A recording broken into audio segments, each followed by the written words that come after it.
Chers amis, Beshem Hashem Naaseh Venatzliach Boker Tov en ce mardi 1er du mois d'août et déjà le 14 du mois de Av. Ce soir, Bezrat Hashem, ce sera le Tou B'Av, donc un jour sur l'aide de Dieu pour les couples, ceux qui veulent se marier. En attendant, Shiur acheté ce matin par Tseon du camp, je pense que le Tzion, mais il y a marqué Tson, du camp pour la Refoua Shlema, très vite, de route Rosette, Sultana, Bat Fortuné, par le mérite du Rabbi de Lubavitch, Bezrat Hashem Barach, Shetisken Alach, Lama Mira, Briut et Anarichut Yamim Balakol Irat Shamaim. Et on commence tout de suite ce shiur avec l'aide d'Hachem sur le Rabbi de Lubavitch, sur la paracha donc de Ekev. Ve'aya, Ekev, Tishmeun. Juste un instant, je vais voir quelque chose. Ça c'est ça, et ça c'est ok. On y va. Refoua Shlema pour chacun de vous, Bezrat Hashem Barach, Sishot Venechamot, Ve'aya, Ekev, Tishmeun. Alors on va étudier ensemble un mamar du Rabbi qui dit comme cela sur la paracha de la semaine. Ben Yedidim Kayemet Tofa'a Shel Kritat Brit. Donc, pour chacun de nous, il y a ce qu'on appelle une situation qu'on appelle l'alliance entre l'homme et Dieu. Oshvoa She'em Nishba'im Ish Lereu, ou tout simplement le fait de jurer sur des contrats qui seraient mis en application entre un homme et son prochain. Matarat Brit, le but de l'alliance, Vashvoa, est de fait de jurer sur un contrat. Il a tête Tokef Nitzri Le'ava Shebenehem. Dans quel but? Et c'est merveilleux ce qu'il vient de dire ici, c'est déjà un sujet pour lui-même. Le Rabbi Lubavitch, il dit que, un peu, d'ailleurs, ce qu'on appelle le Shulchan Aruch, il dit, quand tu prêtes de l'argent à quelqu'un, quand tu veux faire une affaire avec quelqu'un, si tu veux rester ami avec lui, fais un contrat. Fais une alliance. Fais un contrat. Pourquoi? Parce que quand tu fais un contrat en bonne et due forme, où tout est marqué, voilà si on gagne, comment on se partage, voilà si on a malheureusement, on dépose le bilan, qui prend quelle responsabilité, voilà au début, combien de jours tu as le droit de prendre toi, combien de jours. Pourquoi? Quand tu as un contrat avec quelqu'un, ce qu'il y a de merveilleux, c'est que tu ne peux pas disputer avec lui. Et vous savez pourquoi?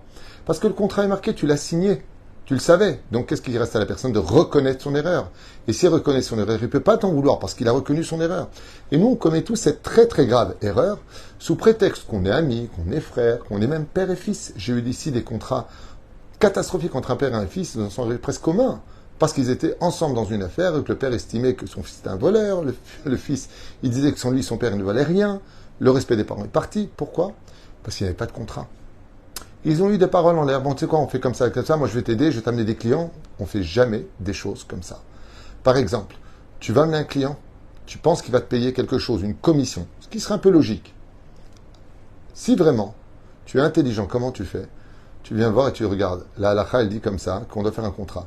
Moi j'ai un client, je veux 5% de l'achat qu'il va faire pour moi. Puisque je t'amène ce client. Donc, ou tu augmentes tes prix, ou tu les baisses, tu fais ce que tu veux. Ça, c'est entre toi et lui. Moi, je veux 5% et tu me signes un contrat. Vous savez ce que c'est de faire ça quand on fait ça avec un vrai ami? On sauve notre amitié. Parce qu'il ne peut pas te dire non, j'ai jamais dit ça. Hier soir, pas avant-hier soir, hier soir, quelqu'un m'écrit, il me dit, voilà, je suis fâché avec mon meilleur ami. On avait un truc à faire ensemble, les Bassoff, on s'est parlé au téléphone, et lui, il dit que je lui dois tant, moi, je lui dois pas. Aujourd'hui, ils sont plus amis depuis 2 ans. Ça fait 2 ans qu'ils ne sont plus amis. Vous savez pourquoi? Eh ben, parce qu'ils n'ont pas fait de contrat, ils ont parlé au téléphone, lui a dit, je t'ai jamais dit, sur la Torah, je t'ai dit, sur la Torah, je t'ai pas dit. Donc, ils se permettent de jurer, déjà, il y en a déjà un qui a mentor, c'est sûr. Deuxièmement, on ne jure pas pour ce sort de choses. Et en plus de ça, ils ne se parlent plus. Donc, ils ont juré pour rien. En plus, ça n'a rien arrangé, c'est le cas de le dire. Regardez, le Rabbi lui dit en 2 secondes, Matarat Abrit Vashvoa, le but de faire un contrat, une alliance et de jurer, il a tête au kef nitzri la vachebenem, c'est de donner la possibilité de continuer à s'aimer, de se fréquenter s'il y a quoi que ce soit comme problème. Et c'est pour cela que selon la loi juive, on ne peut pas prêter un shekel sans contrat. En ce jour, tu me demandes de te prêter par exemple 1000 euros, pas de problème. Je peux te prêter, mitzvah de les prêter, pas de problème. Tu m'envoies, s'il te plaît, un contrat avec. En ce jour, je me suis emprunté 1000 euros chez monsieur Untel. Car quand il y a de l'argent, il n'y a plus de on se connaît pas. L'argent éloigne tout le monde l'un de l'autre. Et ainsi donc, à quelle date exactement je le rendrai? Et en euros. Tu peux même marquer en billets de 100 ou de 50. Tu le marques. Tu sais pourquoi? Parce qu'au lieu d'appeler ton copain et de dire, dis-moi, ça fait déjà 2 jours qu'ils sont passés, tu ne me rappelles pas, tu ne me le dis pas, ouais, bah écoute, j'ai des problèmes, tu le sais, je t'ai parlé la dernière fois, mais d'accord, mais c'est pas mon problème que tu as un problème. Moi, tu as eu un problème il y a un mois, tu m'as dit dans moins d'1 mois, je te le rends, la date est marquée ici, c'était le Par exemple, le 31 juillet, on est déjà le 1er août, par exemple, ok? C'est comment tu fais ça? Prends une photo du contrat, tu lui envoies, ça veut tout dire. Et la personne, oui, je sais, tu lui stipules comme ça, regarde. Tu as dit le 31 juillet, tu rembourses. On est le 1er.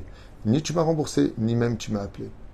La personne ne peut pas se la ramener parce qu'elle a un contrat qui démontre qu'il est malhonnête et que Béhémet, en plus, à le pied à la race, c'est un voleur. Pourquoi? Payer en retard une dette est considéré comme étant un voleur. À moins que tu l'appelles, ton excuse et obtiens le pardon de l'autre qui te redonne une date. À partir de ce moment-là, tu sors. Mais de jouer la politique de l'autruche, de ne pas répondre quand tu dois de l'argent sous prétexte que tu ne peux pas rembourser, non seulement tu te fais un mauvais nom, parce que tu brises en plus une amitié, à part briser une amitié, mais en plus ça, on va dire du lachonara sur toi. Et le pire, c'est que si dans un an, tu as encore besoin, dis-moi, je peux lui prêter à lui? Ah, écoute, surtout pas. Hein. Il sait s'emprunter, il sait pas rendre. Dommage de se salir sa réputation. Parce qu'une fois qu'on a une étiquette sur le dos, c'est jusqu'à la mort. Très dur, chers amis, de retirer une étiquette. Ça, c'est dit dans une petite phrase du Rabbi de Bavitch de 6 mots. 7 mots. Matarat abrit, va je vois. C'est quoi? Garder l'amour après nous. Donc, toujours faire un contrat, comme un homme et une femme qui s'aiment. Il y a la ketouba. Vous savez c'est quoi la ketouba? C'est un acte de mariage qui stipule le contrat entre eux de combien je te dois et combien je te dois s'il se passe quoi que ce soit. C'est pour ça qu'il y a une somme à marquer sur la ketouba. Dans le cas où on divorce, ça ne marche plus, en tant qu'associé dans la vie, voilà ce que tu devras me verser. Ce qu'acquiert la femme appartient à l'homme, mais l'homme devra verser une pension, selon le Dina de Malchut Dina, la loi du pays, certes, mais aussi, il y a un contrat dans la ketouba. Oufren, on continue. Adam, Ken, Akoret Brit Imreu, donc celui qui fait un contrat avec son prochain, O Nishbalo Emunim, ou qui va jurer de rester fidèle aux conditions prescrites, Mitrev Bezot Lishmor El Alakesher Emovaye Ma. Et donc, ainsi donc, étant donné qu'il y a un contrat qui stipule tous les cas de figure, ils ne pourront jamais en arriver à se disputer, dit le Rabbi. Pourquoi? Parce que c'est clair. C'est pour ça que Dieu est toujours avec nous. Il a fait un contrat qui s'appelle la Torah. On l'a signé. Et donc, quand Dieu il nous gâte, ben on est content. Quand on fait des bêtises, pogrom, mais on est toujours dans la Torah. On a même passé la Shoah, le pire de tous les pogroms de l'histoire, je crois. Et en tout cas, le plus récent, le plus catastrophique qu'on ait connu ces dernières décennies. Et on est toujours dans la Torah. Et on construit bientôt le Binyan, et on va construire des mikvaot, et on va se renforcer dans les lois du Shabbat, Bezrat Hashem, s'occuper des jeunes, faire ce qu'il faut pour qu'on soit un peuple sur notre terre libre. Libre avec Hashem, libre avec la Torah dans les mains. Alors libre de qui? Du Yetzirah. Et c'est pour cela, dit le Rabbi, que la Torah de cette paracha commence avec Ve'aya, et donc il fut, Ekev Tishmeun. De toute façon, vous finirez par entendre, Et Amishpatim Aele, les lois que je vous prescris. Avtecha Kach et Asachar. Et donc, qu'est-ce qu'on a ici? Aussi bien le salaire et aussi bien la punition. Shamar Adonai Elohecha lecha et aberit, et chesed asher nishba lavotecha. Car l'Éternel, ton Dieu, lui aussi a signé un contrat avec tes pères sur lequel il a promis de rester en bonté vis-à-vis de toi. Nishal Shanikan, im asachar ou al shmirat Torah va mitzvot. Car si le salaire est donc basé sur le fait que nous gardons la Torah et les mitzvot, Arei Yehudi shemekem Torah zoche besachar bekoach avodato shelo. Ainsi donc, un juif, dans le contrat qui a été stipulé entre Dieu et l'homme, n'aura pas le même salaire pour la même mitzvah, puisque dans la Torah, il est stipulé que par rapport aux efforts que nous allons prodiguer dans la mitzvah, nous aurons le salaire. Ce qui fait que, par exemple, si moi je mets les tefilines, et puis qu'un autre juif vient mettre les tefilines, moi je mets les tefilines parce que ça fait partie aussi de mon pas de mon travail, mais dans mon seder de la journée, en tant que rab de communauté, il est évident que j'ai mis les tefilines. Mais prenons le cas d'une personne qui a travaillé toute la nuit dans une usine. Il est épuisé. Et malgré tout, ne veut pas rater la prière en tzibour. Et lui aussi va venir à la Beth Knesset. Il est évident que mon salaire sera moindre que le sien. Moi, j'ai dormi, j'ai un seder, je viens, je mets mes tefilines. Heureusement, le Rav qui n'est pas là, alors qui va être? Mais lui, il avait toutes les raisons d'aller dormir. Et puis il y a le Shtibler, il aurait pu prier beaucoup plus tard, mais veut prier à la synagogue. C'est ce qu'il dit le Rabbit. Le Rabbi Lubavitch, il dit, hey, le salaire de la Torah ne sera pas basé selon la Torah, les mitzvot, mais selon l'investissement que tu vas faire dedans. Le lobigla la bride va voir ima avot, et non pas parce que Dieu l'a promis à tes pères que tout Israël aurait le monde futur, ואת השכר הוא בזכות הברית השבועה, והלא הוא את השכר הזה צריך הקדוש ברוך הוא לתת בכל מקרה ולא להתנותו בשמירת התורה. Et donc il dit quelque part, je ne comprends pas une chose. Est-ce qu'on n'a pas un contrat qui stipule que si on fait Torah mitzvot, tout ira bien et que il dit non, il faut faire attention. Pourquoi? Parce qu'un juif qui, par exemple, étudierait 1 heure par jour, ce qui était énorme déjà, mais il aurait pu étudier 2 heures, ben rendra des comptes pourquoi tu n'as pas étudié 1 heure de plus. Abi Wakar, Shomnam, Asachar ou Bisrut Abrit Ashvoa. La base, dit le Rabbi Lubavitch, c'est le contrat. Et sur ce contrat, il n'y a pas de marloquette en réalité. Les efforts que chacun de nous allons prodiguer dans le travail et l'avodat Hashem, et Fumtsara Agra, prenons le cas d'une femme qui vraiment a beaucoup de mal avec le kissouille, elle a vraiment du mal à accepter de continuer à porter ce foulard sur la tête, et puis l'autre qui vraiment le vit très bien, sa mère était très religieuse, elle a grandi là-dedans, pour elle, c'est même pas une question. Vous comprenez bien que celle qui a beaucoup de mal aura plus de mérite quelque part que celle qui a cette habitude, même si le salaire des deux est grand. Et là, chez Kedel et Kabel, Sacharna Alezeh, Drosha, Agdama, Shel et Kev Tishmeun. Et c'est pour cela qu'il y a marqué Vaya Kev Tishmeun. En fin de compte, vous écouterez. Et donc le rabbi dit mais je comprends pas. Si on a un contrat, pourquoi tu dis en fin de compte tu vas écouter? Il dit Akadosh Baruch Hu Enorotse, c'est Hachef Hashu Notan Lebriotav, Yem Prinat Lechem Chesed. Car en réalité, ce que ne veut pas Hachem, c'est que ce que nous recevrons comme salaire vient du pain de la honte. Parce qu'il a promis à Abraham, Yitzhak et Yaakov qu'on aurait le monde futur, que tout Israël se réparera, et ainsi de suite. Parce qu'il a promis à nos pères, alors on l'aura. Et donc, qu'est-ce que vient faire cette nouvelle paracha de Ekev? Elle vient nous dire, Vaya Ekev Tishmeun. Je fais un contrat dans le contrat. Ce contrat stipule que tout Israël aura part au monde futur, mais ce contrat stipule aussi que il y aura un autre salaire beaucoup plus grand pour celui qui mérite de par lui-même d'aller dans le monde futur, même si Dieu n'avait pas fait le contrat d'origine. Vous savez comment ça s'appelle dans la vie? Un jour, 2 associés ont fait un contrat. Magnifique, très heureux, ensemble. Et puis, ils ont très bien travaillé. Seulement, un des associés a amené plus de clients. Il s'est battu, il a voyagé, il n'a pas dormi de la nuit. L'autre vient et lui dit, c'est vrai qu'on a un contrat de 50-50. Mais toi, tu vas prendre 60 et je vais prendre 40. Il dit, pourquoi?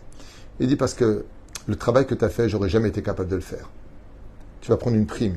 Ce n'est pas le premier contrat que je résilie. C'est toujours 50-50. Mais moi, je te donne une prime personnellement parce que tu mérites plus. Voilà un peu à quoi ça ressemble selon le Rabbi Lubavitch. C'est vrai que tu mérites. Je veux pas que tu manges le pain de la honte. Lechem de Chisoufa. Je veux que tu manges le pain de la gloire.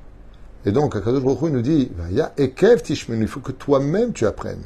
Kedei she'adam achen yiskeh betova amitit veshlema kaba Akadosh Baruch Hu vegam adavarim anitunim kematana milemala. Car la vie est un cadeau.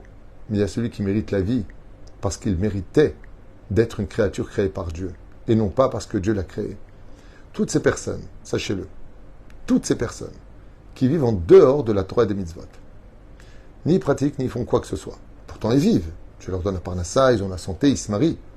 Sachez que tout ce qu'ils prennent de ce monde, c'est du pur chesed et qu'ils sont extrêmement endettés dans le monde d'en haut. Parce qu'ils font beaucoup d'avérotes, ils font beaucoup de péchés. Et ils ne cessent d'agrandir leur découvert dans le monde spirituel. Alors comment Dieu peut leur donner encore? C'est ce qu'explique le Rabbi. Ils vivent uniquement parce qu'il y a le mérite des pères. Mais il y a celui qui mérite de par lui-même, comme la Torah le stipule. Elohé Abraham, Velohé Yitzhak, Velohé Yaakov. Le Dieu d'Abraham, le Dieu de Yitzhak et le Dieu de Yaakov. N'aurait-il pas été plus simple de dire le Dieu d'Abraham, Yitzhak et Yaakov? Non. Parce que si on avait dit ça, eh bien ce qui se serait passé, c'est qu'on aurait compris que par le mérite d'Abraham, il y a eu Yitzhak, par le mérite de Yitzhak, il y a eu Yaakov. Tandis que la Torah vient me dire non. Le Dieu d'Abraham, le Dieu de Yitzhak, le Dieu de Yaakov. Pourquoi tu me dis ça? Pour te dire que Yitzhak, il aurait quand même été Yitzhak, même s'il n'avait pas eu Abraham. Et que Yaakov aurait été Yaakov, même s'il n'avait pas eu son père et son grand-père. Pour te dire que chacun d'entre eux a mérité le titre qu'il avait de par son propre mérite, et non pas par le mérite du contrat qu'il avait déjà fait, la brite avec Abraham Avinu, l'alliance qu'il avait fait avec Abraham Avinu. Et le Rabbi insiste énormément sur cette avodat à Adam, que Béhémet, c'est vrai que je suis, dit le Rabbi, par exemple, c'est pas ce qu'il dit là, mais le Rabbi Lubavitch, et que mon père c'était, et que mon grand-père c'était, jusqu'au Tzemar Tzedek, et que Abdov Ber, toute cette extraordinaire lignée qu'il a. Mais qu'est-ce qu'il dit le Rabbi? Il dit, la Torah c'est pas un héritage. On peut hériter de la Keuna, on peut hériter d'être le fils du roi, on peut hériter donc d'une richesse, mais on peut pas hériter de la Torah. Et c'est pour cela que la Torah, si cette couronne est sur ta tête, C'est vrai que tu as le mérite de ton père qui, dans le ciel, va prier pour toi parce que c'est un grand Torah. Mais ce qu'il y a de très particulier chez un Talmid Racham qui mérite toute notre attention, c'est parce que s'il est Talmid Racham, c'est parce qu'il a travaillé lui-même. C'est un travail qui vient de lui, alors il mérite d'être un grand Torah. Et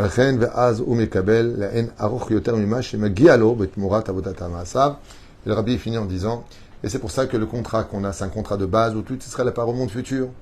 Mais il y a un sachar qui est beaucoup plus grand que Dieu veut nous donner. C'est celui qui arrivera par son propre mérite à dire à Hachem, même s'il n'y avait pas eu le contrat du monde futur pour nous, même s'il n'y avait pas eu l'alliance que tu as fait Abraham, Yitzhak et Yaakov, sache que tu aurais fait peut-être avec moi, parce que moi aussi je mériterais que tu me regardes et que tu fasses un contrat avec moi. Je trouve cet enseignement extrêmement fort, je vous dis franchement de nos jours, parce que on est fatigué d'abord. On se repose beaucoup sur l'acquis qu'on a déjà. Ça veut dire, bon, ça va, je fais Shabbat, je fais Kashrut, je fais... Mais le rabbi nous réveille grandement ici dans son commentaire en disant que c'est loin d'être ça, ne dors pas sous tes lauriers, c'est pas parce que tu as un contrat.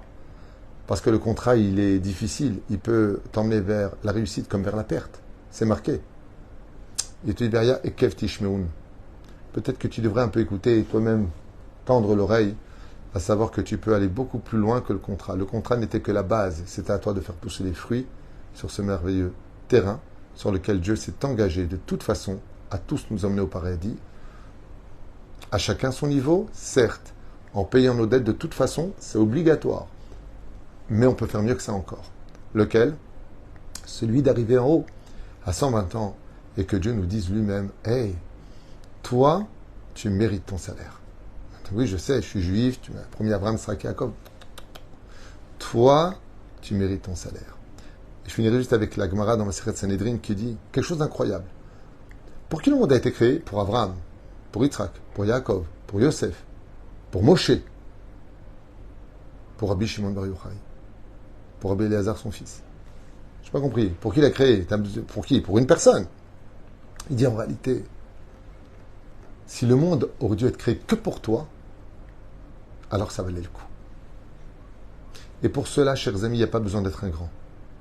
Il suffit simplement, dans la plus grande des simplicités, de faire quelque chose pour Dieu, par amour, en disant à Hachem, ce que j'ai, c'est à toi. Tu vois ma tête et mes cheveux, moi j'ai pas envie de les couvrir. Toi tu veux que je les couvre? Je les couvre.